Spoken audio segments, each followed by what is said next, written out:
बाबा की मुरली का प्रातः क्लास है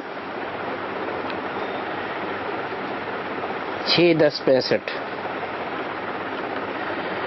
रिकॉर्ड चला है महफिल में जल उठी शमा परवानों के लिए। प्रीत बनी है दुनिया में मर जाने के लिए। ये गीत का अर्थ बच्चों ने समझा। जिन्होंने ये गीत बनाए हैं वे इसका अर्थ नहीं जानते हैं। देखो कितने वेद शास्त्र उपनिषद बनाए हैं, परंतु एक भी यथार्थ अर्थ को नहीं जानते हैं।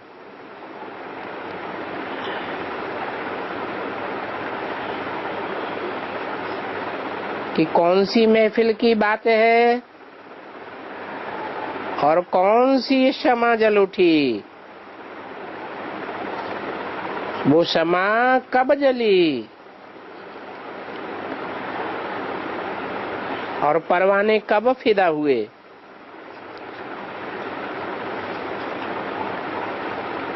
तुम बच्चे परवाने हो ना।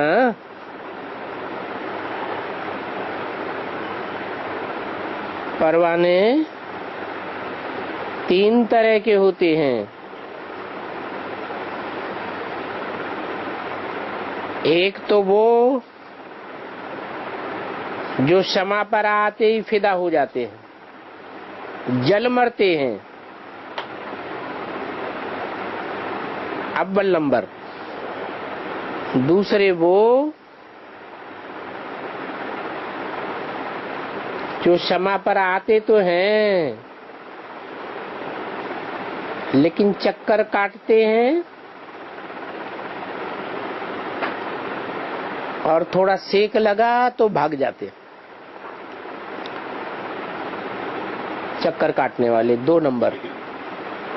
तीसरे वो कि एक बार आए और फिर गए तो गए, फिर आए ही नहीं। चक्कर काटने वाले बार बार आते हैं, चक्कर काटते हैं। तो तुम बच्चे भी नंबरवार क्षमा पर फिदा होने वाले परवाने हो। अब अपन को देखना है कि हम कौन से नंबर के परवाने हैं।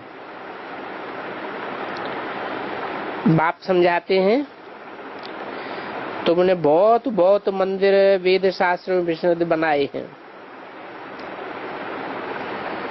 किसने बनाए हैं?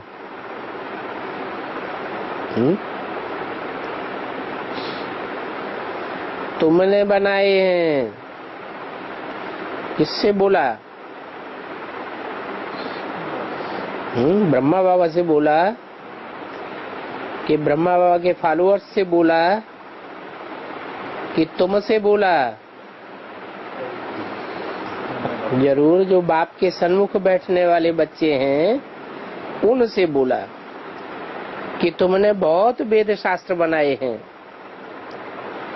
उपनिषद बनाए हैं, यज्ञ तप जप किए हैं, कितना पैसा खर्च किया। अब बताओ ये बातें बाप किसको समझाते हैं? जो जीते जी मरकर बाप के बच्चे बनते हैं। जीते जी काहे से मरकर बाप के बनते हैं? जो जीते जी देह अभिमान से मर करके बाप के बनते हैं,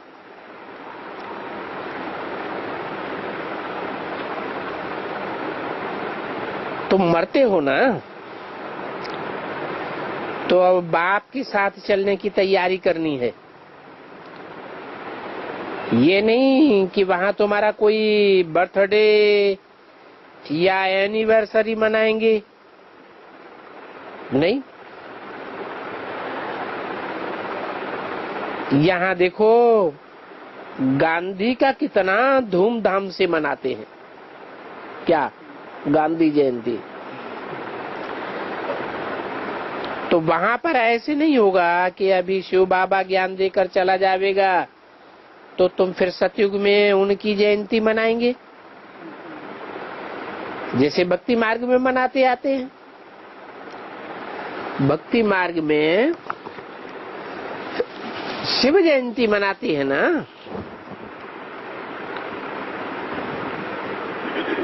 6-10-65 की वाणी का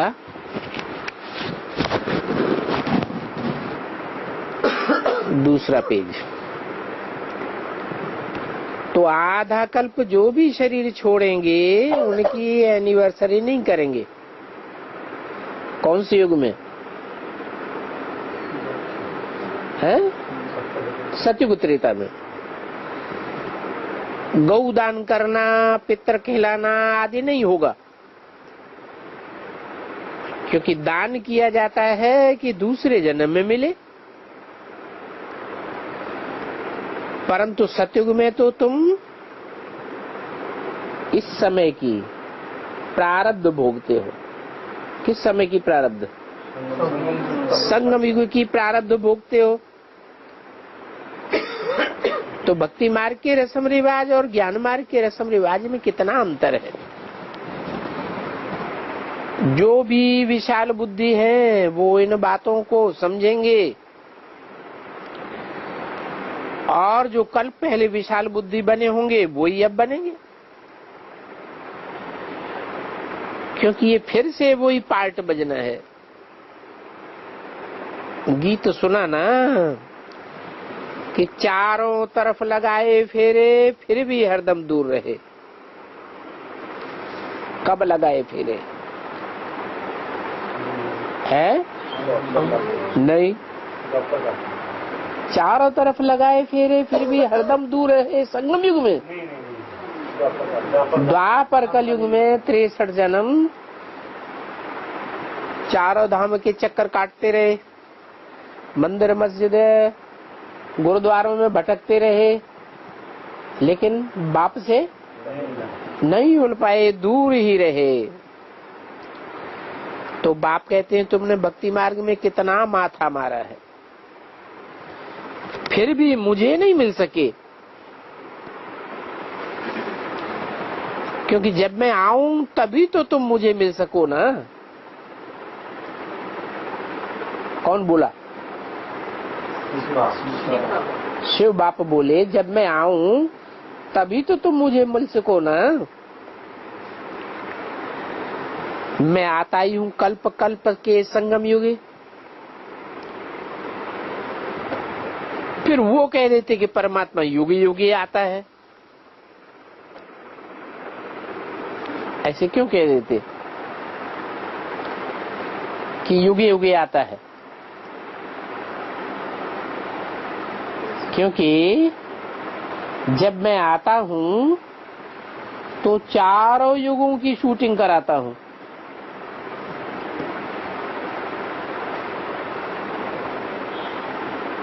सतयुग की शूटिंग देवता वर्ण की आत्माओं के द्वारा कराता हूं। त्रेता युग की शूटिंग क्षत्रिय वर्ण की आत्माओं और देवता वर्ण की आत्माओं के द्वारा कराता हूं। द्वापर युग की शूटिंग कराता हूं तो वैश्य वर्ण की आत्माएं आना शुरू हो जाती है।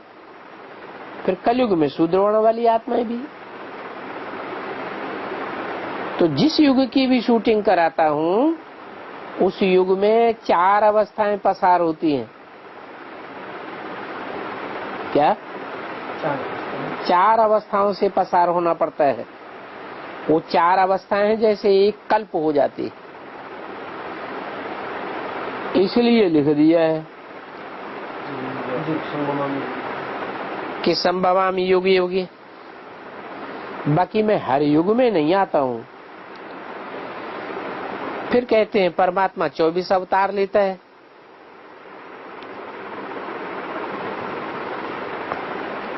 क्या मैं 24 अवतार लेता हूं? फिर क्यों कह दिया?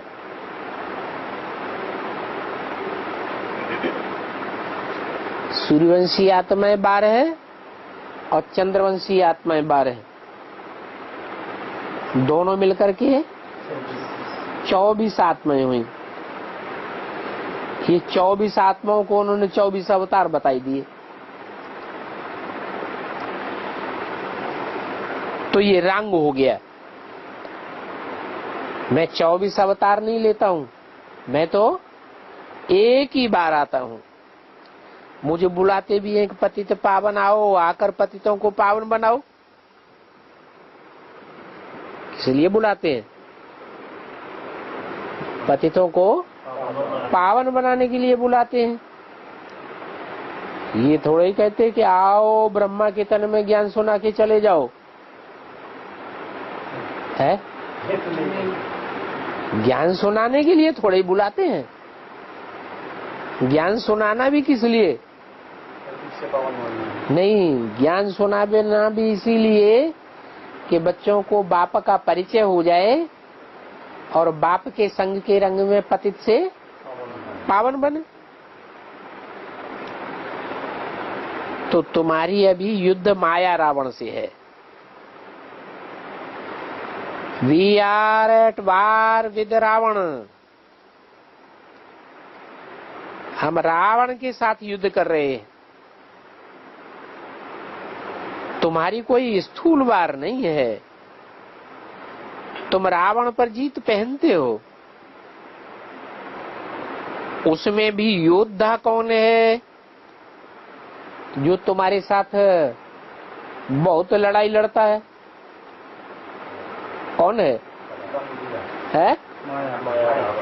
काम विकार। तो इस काम विकार पर जीत पहननी है। बड़ा योद्धा है ना, अर्थात पवित्र बनना है। जब खुद पवित्र बने तो बच्चों को भी बनाना न पड़े।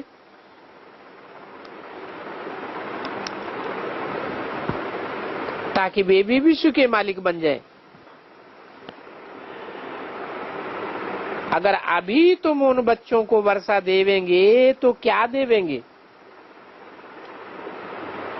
अभी संगम में अपने बच्चों को वर्षा देना शुरू करेंगे तो क्या वर्षा देंगे? ठिक्कर भित्तर का वर्षा देंगे। मैं तो आकर के विश्व की बादशाही देता हूं, तो ठिक्कर भित्तर का वर्षा दिलवावेंगे या विश्व की बादशाही दिलवावेंगे? अच्छा देखो, अमेरिका है, वो क्या है? दुनिया के लोग क्या समझते हैं? समझते हैं कि अमेरिका, अरे वाह, अमेरिका हम भी जावे, है हम भी वहां खूब पैसा कमावे, धनवान बन जावे। परंतु बाबा कहते हैं अमेरिका ठिक्कर ठोबर है, क्योंकि अब सब खत्म हो जाने वाला है। अमेरिका स्वर्ग में रहेगी? है? और तुम बच्चे? तुम बच्चे तो स्वर्ग में रहेंगे। अभी आगे चल के देखना कि जो अमेरिका आदि हैं, जो बहुत बड़े महान माने जाते हैं, वो कैसे मरते हैं। जैसे जब पहाड़ों पर रात को बर्फ का तूफान आता है तो पहाड़ों पर रहने वाले पंछी आदि सब खत्म हो जाते हैं। तो ये बम के तूफान भी ऐसे आवेंगे, एकदम मरते जावेंगे मच्छरों सदृश। तुम जानते हो कि हम देखेंगे कि सब कैसे मरेंगे और मर भी रहे। लड़ाई में देखो कितने मरते हैं। अभी तो यहाँ मौत सबके सर पर खड़ा है। सतयुग में मौत का डर नहीं होगा, क्योंकि वहां अकाली मौत नहीं होती है। तो बाप तुमको ऐसी दुनिया में ले जाते हैं, तो ऐसे बाप की मत पर चलना चाहिए ना। ये बाप सुप्रीम टीचर भी है, तो पढ़ाई पर पूरा ध्यान देना चाहिए।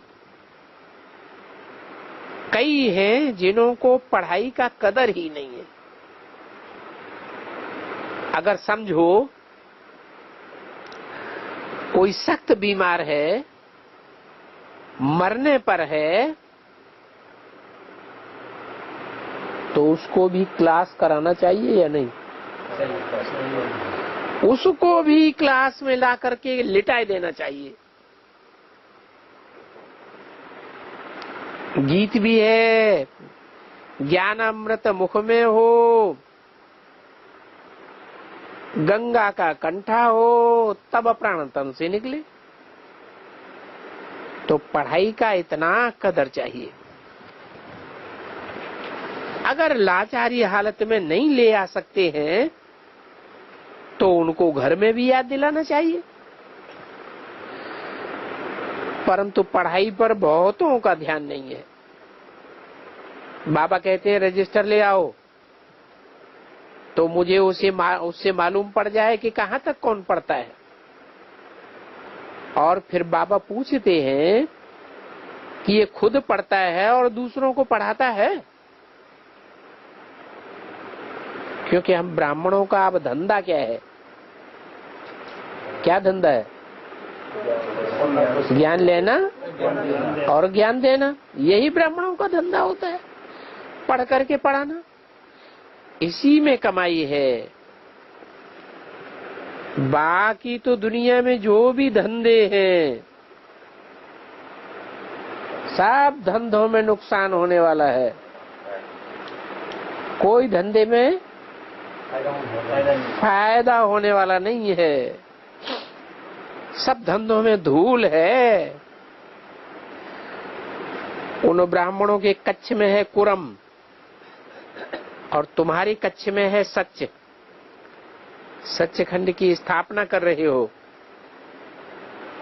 तुम्हारे ऊपर बड़ी रिस्पांसिबिलिटी है, इसलिए बड़ी खबरदारी रखनी है। मेहनत है पढ़ना और पढ़ाना।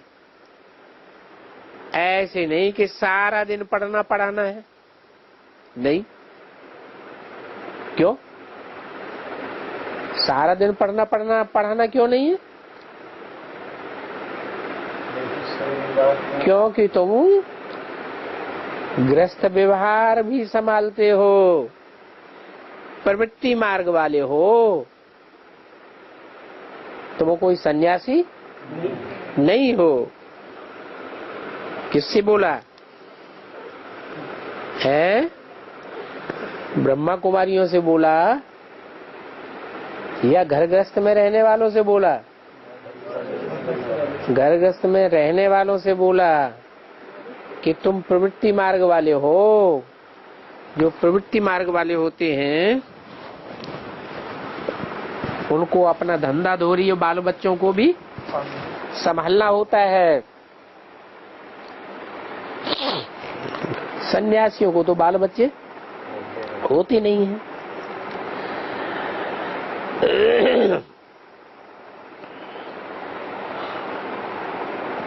तुम प्रवृत्ति मार्ग वाले हो, माना? वो बीके जो है ना, जो सरेंडर्ड हैं, वो प्रवृत्ति मार्ग वाले हैं या निवृत्ति मार्ग वाले? उनसे तुम नहीं कहा, किसे कहा है? जरूर बाप एडवांस में है, बीके वालों को अब नहीं पढ़ा रहा है, इसलिए बोला कि तुम प्रवृत्ति मार्ग में हो। प्रवृत्ति मार्ग वाले हो, वो तो प्रवृत्ति मार्ग वाले नहीं है। उनकी प्रवृत्ति है, बाल बच्चे हैं, पति पत्नी है, नहीं। और तुम तो माँ बाप घर गृहस्थ सब कुछ है। तो घर का भी काम भले 8 घंटा करो। गवर्नमेंट ने भी कायदा निकाला है कि 8 घंटा काम करो। गवर्नमेंट का कायदा क्या है? 8 घंटा काम करो। आगे तो सारा दिन भी करते रहते थे। जब स्टीमर बाहर से रात को आते थे तो सारी रात भी दुकान खोल करके बैठते थे। परंतु अब गवर्नमेंट ने 8 घंटे का कायदा निकाला है। तो तुमको इस सर्विस में अवश्य लगना है। घर का काम करके फारिग हो करके फिर इसी ईश्वरीय सर्विस में लग जाना है। ये सर्विस करना गवर्नमेंट स्वयं सिखलाती है। वहां भी गवर्नमेंट मिलिट्री आदि को सिखलाती है, खिलाती पिलाती भी है, फिर वह उनकी सर्विस करते हैं। तो यहां भी तुमको बाप सिखाते हैं, we are on godly service only है। तो तुमको गॉडली सर्विस करनी है, सिर्फ ओनली गॉड सर्विस नहीं। ओनली हो गई सिर्फ अपनी बुद्धि की और खुद को पवित्र बनाना।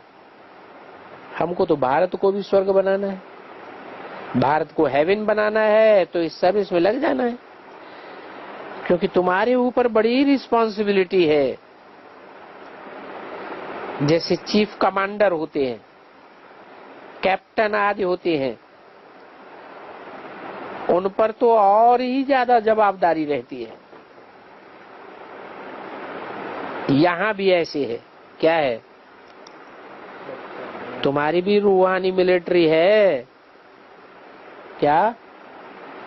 इस रूहानी मिलिट्री का कोई चीफ मार्शल बनेगा, कोई चीफ कमांडर बनेगा, कोई कैप्टन बनेगा,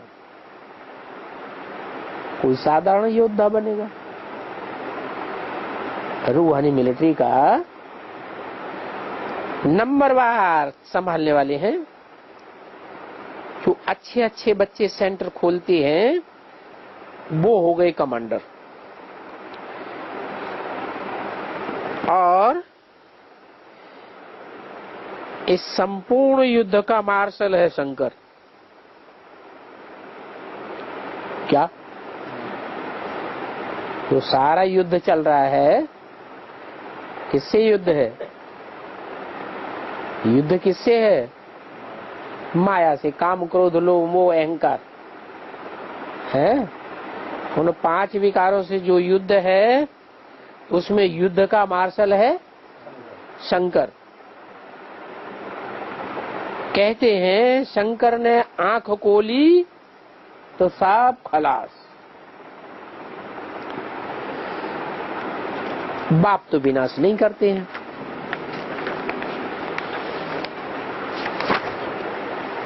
करवाते हैं। किसके द्वारा है? शक्तियों के द्वारा विनाश करवाते हैं। असुर संहारिणी शक्तियां गाई हुई हैं। तो इन बच्चों पर जवाबदारी ठहरी ना। 6-10-65 की वाणी का 3रा पेज।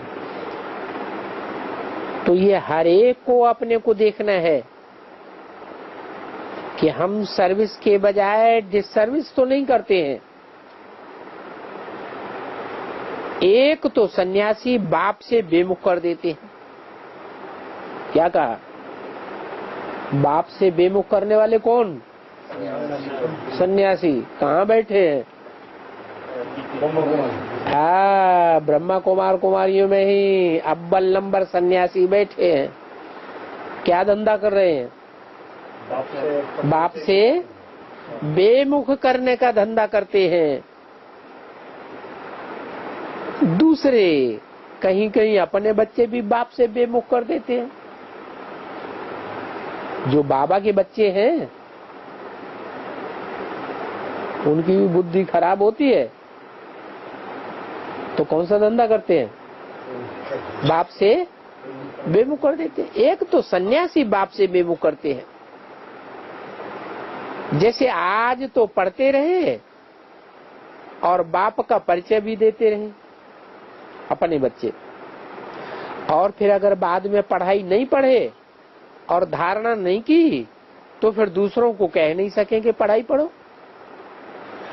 बहुत हैं जो भाई बहनों से रूठ करके पढ़ाई छोड़ देते हैं, आपस में ही लड़ करके पढ़ाई छोड़ देते हैं। ये नहीं समझते हैं कि पढ़ाई छोड़ने से गुरु के निंदक बन जाते हैं, वो या औरों को भी बाप से बेमुख करने के निमित्त बन पड़ते हैं। तो कहते हैं गुरु का निंदक ठौर न पाए। कौन सा ठौर न पाए? जो शिष्ट पद है, जो शिष्ट पद है, शिष्ट और जो है वो पद में ठहर नहीं पाएगा, वैकुंठ में ठहर नहीं पाएगा। वैकुंठ की राजधानी यहाँ स्थापन होनी है ना, उस राजधानी में उनको कोई पद नहीं मिलेगा, मर बिल्लाए के चले जाएंगे परम धाम में, विनाश की विभीषिका में खलास हो जाएंगे, क्योंकि सदगुरु की निंदा कराई। गुरु के निंदक ठौर न पावे, उनको ठौर नहीं मिलेगी।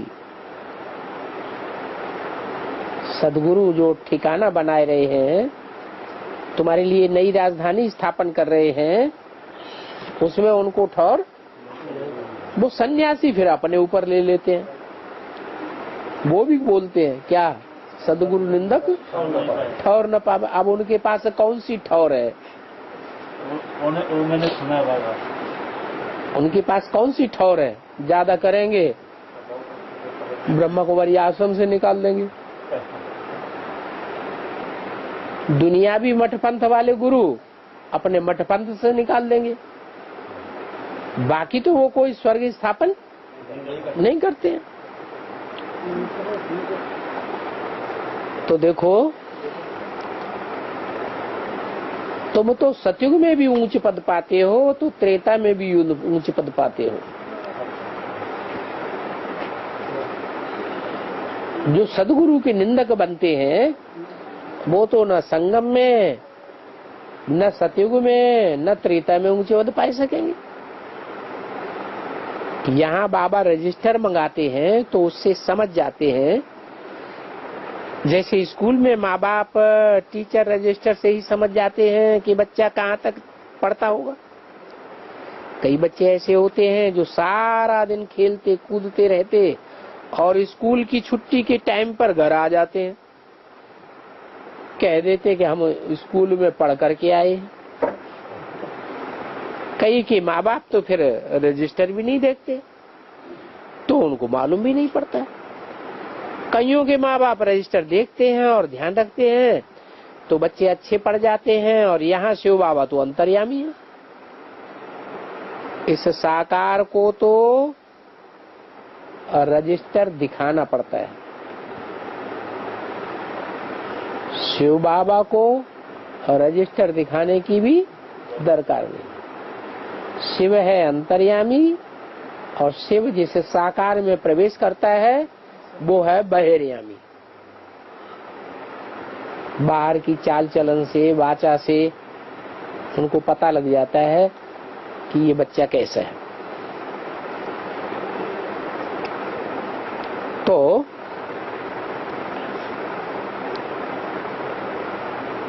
तुम बच्चे जानते हो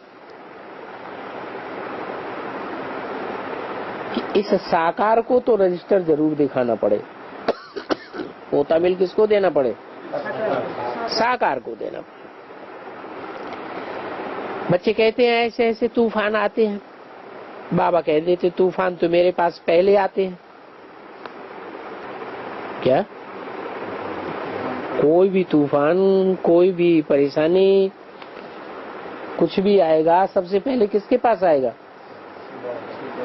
है? हाँ, शिव बाबा जिसमें प्रवेश करते हैं उसके पास पहले आवे, क्योंकि जब तक इनको अनुभव न हो तब तक बच्चों को कैसे समझा सकेंगे। अच्छा चलो, तुमको माया सारी रात भी हैरान करती है,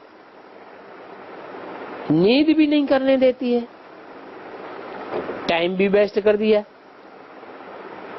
ये तो माया का फर्ज है। क्या? ये माया का धंधा है। टकराएगी तुमसे जरूर, बाकी तुम्हारा काम है फिर बाप को उतना ही याद ज्यादा करना। जितना माया टकराए उतना जास्ती तुम याद करो। याद करके उस कमी को भर देना चाहिए।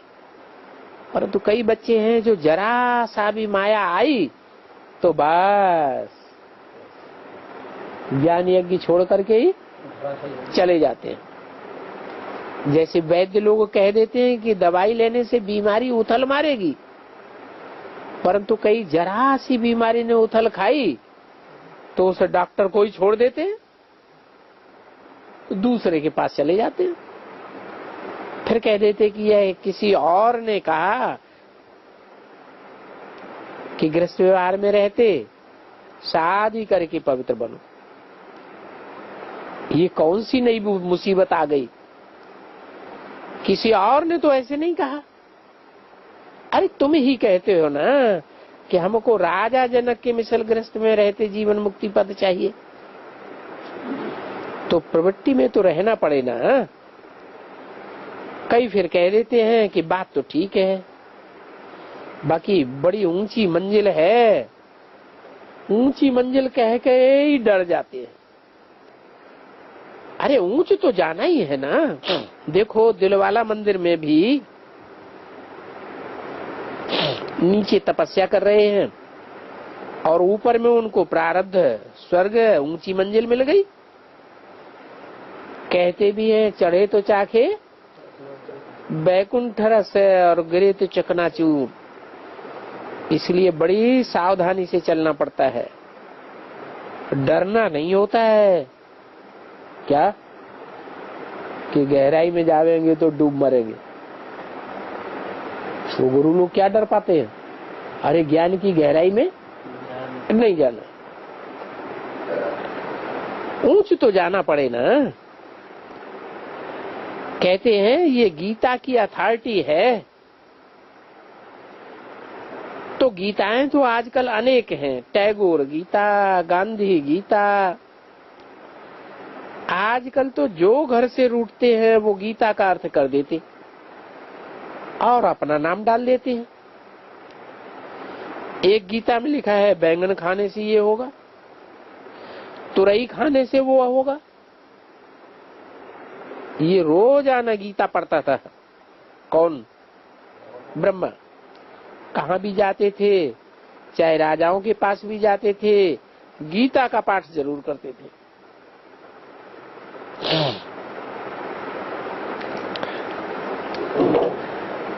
तो मनुष्य समझते थे ये बड़ा भारी भक्त है। मनुष्य समझते हैं कि भक्त ठगते नहीं है, परंतु भगत बड़े ठगत।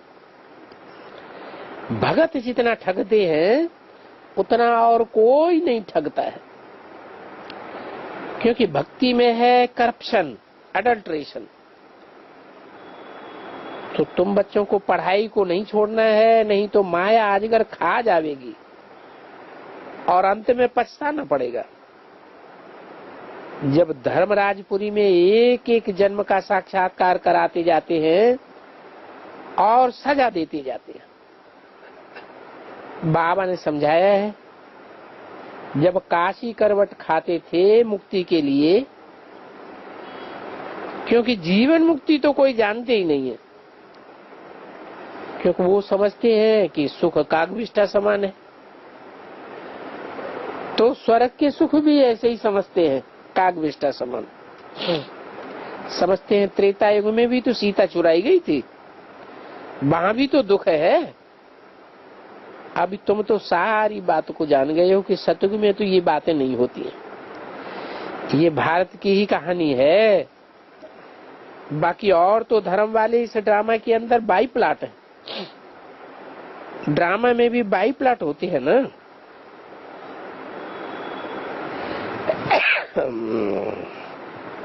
भारतवासियों के ही 84 जन्म होते हैं। क्या कहा? 83 जन्म जिनके होंगे वो जरूर दूसरे धर्म में कन्वर्ट हो जाएंगे, अथवा 83 से भी कम जन्म जिनके होंगे वो भी दूसरे धर्म में कन्वर्ट हो जाएंगे। भारतवासी पक्के होंगे वो पूरे 84 जन्म लेने वाले, और धर्म वाले तो 84 जन्म नहीं लेते हैं। कितने लेते हैं? 9 लाख जन्म कहीं होते हैं? और धर्म वाले 84 जन्म नहीं लेते हैं, तो कितने जन्म लेते हैं? 84 जन्मों से कम जन्म लेते हैं।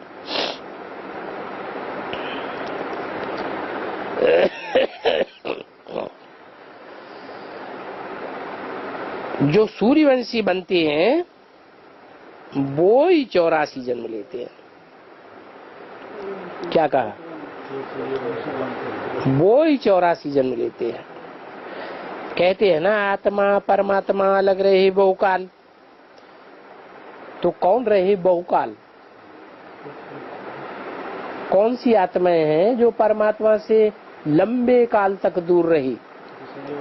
जो सूर्यवंशी हैं वो ही लंबे काल तक दूर रही। अभी नास्तिक धर्म वाली आत्माएं हैं, आर्य समाजी के भी बाद में आ रही है, तो बहुत काल तक दूर रहती हैं नहीं।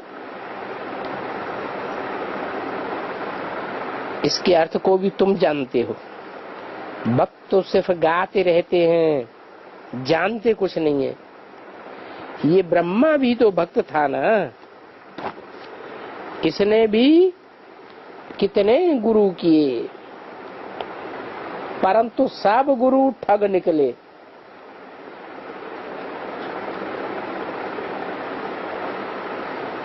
छह 10-65 की वाणी का 4था पेज। तभी तो बाप कहते हैं सर्वधर्मान परित्यज्य, तो वो जानते थोड़े ही थे। भले गीता आदि पढ़ते हैं परंतु हैं तो जंगली तोते। तुम ये अभी कंठी वाले बन करके विजय माला में पिरोए जावेंगे, दुनिया भला इन बातों को क्या जाने। उनको तुम अगर लिटरेचर दो, एडवांस का लिटरेचर दो, तो वो पढ़ करके फेंक देते हैं। जैसे बंदर को रतन दो तो फेंक देंगे, अगर चने दो तो एक एक चना उठा के खा लेंगे।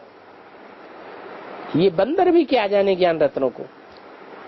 तुम बच्चे जो कल पहले देवता धर्म के थे वो ही अब ब्राह्मण बने हो, नंबरवार पुरुषार्थ अनुसार, और तो देवता बन ही नहीं सकते। कि ये सैंपलिंग लग रहा है, वो गवर्नमेंट तो कांटों का सैंपलिंग लगाती है। क्या कहा है? कौन सी गवर्नमेंट? नहीं, इस्लामियों की, बौद्धियों की, क्रिश्चियंस आदि की जो भी गवर्नमेंट बनती है, या दुनिया वाली आज की जो गवर्नमेंट है, वो काय का सैंपलिंग लगाती है? कांटों का सैंपलिंग लगाती है, और तुम फूलों का सैंपलिंग लगाते हो। तो देखो कितना फर्क है। जब देवता धर्म का सैंपलिंग पूरा होगा तो पुरानी दुनिया का विनाश हो जाएगा। विनाश के आसार तुम बच्चे देख ही रहे हो। कैसे यवनों और कौरवों की लड़ाई लगती है।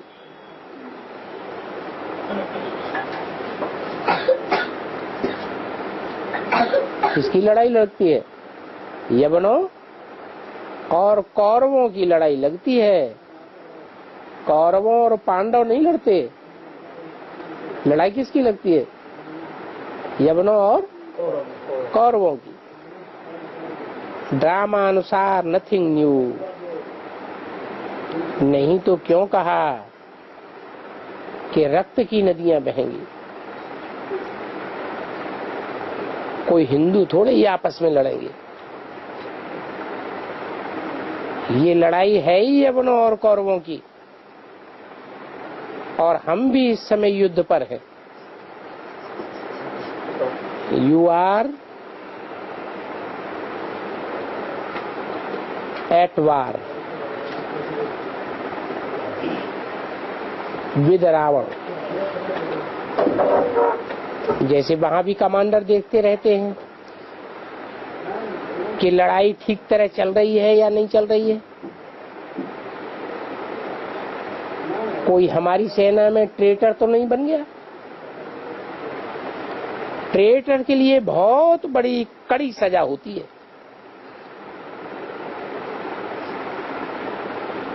तो यहां भी ऐसे है, अगर कोई बाप का बन करके फिर ट्रेटर बन जाते हैं तो धर्मराजपुरी में उनको बहुत बड़ी सजा मिलती है।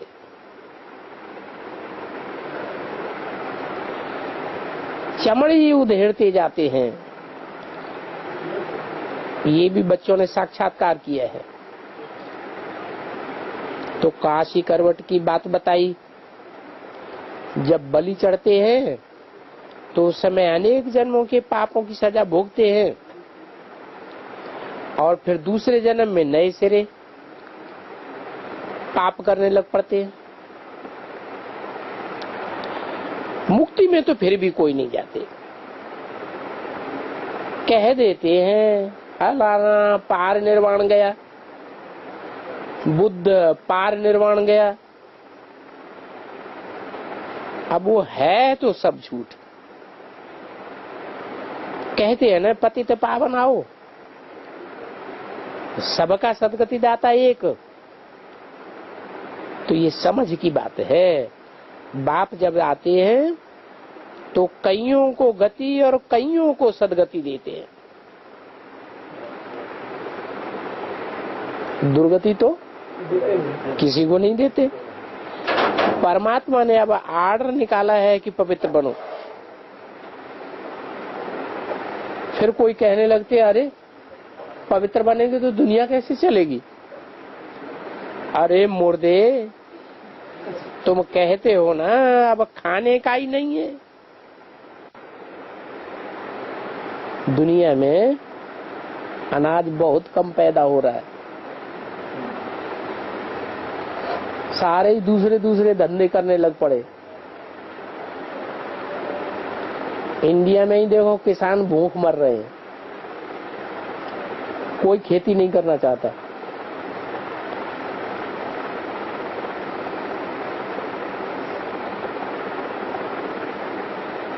तो कभी कभी बच्चों को ये ख्याल आता है कि हम ऐसे ऐसे करते तो अच्छा होता। कहाँ इस ज्ञान ध्यान की बातों में लग गए।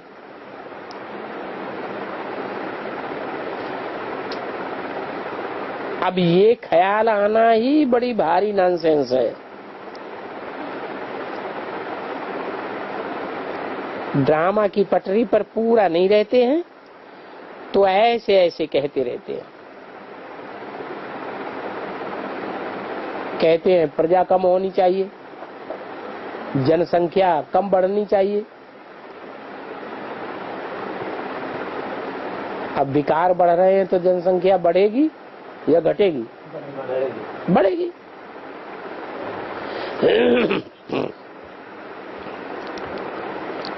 अच्छा, मीठी मीठी बच्चों प्रति माता पिता बाप दादा का याद प्यार। Good morning.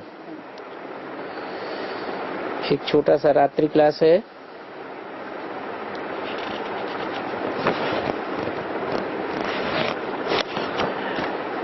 बादल आते हैं ज्ञान सागर के पास भरने के लिए, फिर वहां जाकर के बरसते हैं। यहाँ तो तुम जैसे कि ईश्वरीय घर में बैठे हो, वहां दुनिया में तो जैसे गोरख धंधा लगा पड़ा है। यहाँ तो सिर्फ अपने दैवी भांति ही दिखाई पड़ते हैं। उस दुनिया का तो वातावरण ही और हो जाता है। देखते हो कि बरोबर भगवानवाची ही ठीक है। तुमको नशा भी चढ़ता है कि हम सन्मुख बैठे हैं। सन्मुख और दूर में फर्क बहुत रहता है। क्या कहा? सन्मुख होकर के सुनो और दूर रह करके मुरली सुनो टैप रिकॉर्डर में, टीवी में, उसमें बहुत फर्क पड़ जाता है। क्या फर्क पड़ जाता है?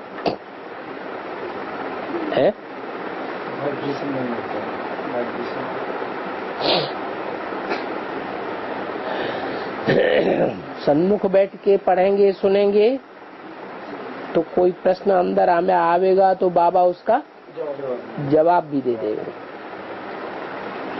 सन्मुख में बैठने में बाबा की दृष्टि डायरेक्ट मिलती है, दूर बैठने में डायरेक्ट दृष्टि नहीं मिलेगी, जड़ टीवी से दृष्टि मिलेगी।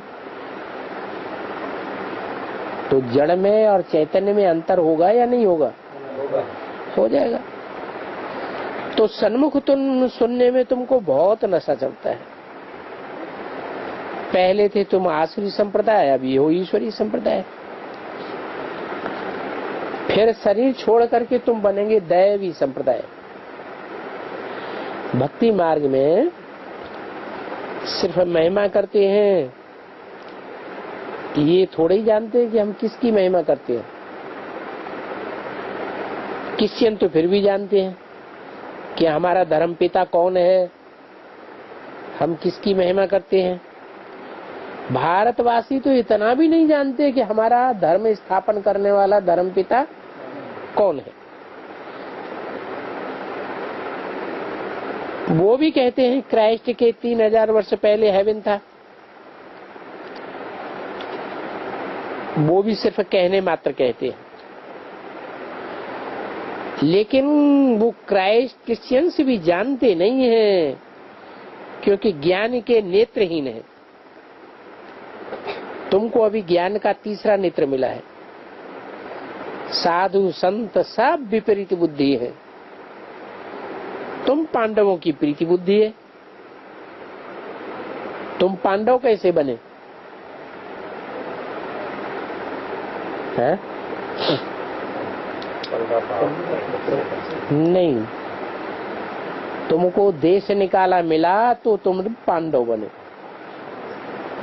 पांडवों को देश निकाला मिलता है, धक्का मिला कि नहीं है? उन कौरवों ने क्या किया? तुमको धक्का दे करके बाहर निकाल दिया तो तुम पांडव बन गए। तो तुम्हारी बाप के साथ प्रीति बुद्धि हो जाती है। तुम बाप से स्वर्ग का राज भाग लेते हो। ऐसा राजभाग तुमसे कोई भी छीन नहीं सकता। ये है डेविल राज्य। जानते हो हम श्रीमत पर राज्य स्थापन करते हैं और ये राज्य गुप्त स्थापन हो रहा है। कैसे गुप्त रीति स्थापन हो रहा है ये तुम्हारे सिवाय और कोई नहीं जानता। अच्छा, बच्चों को ओम शांति।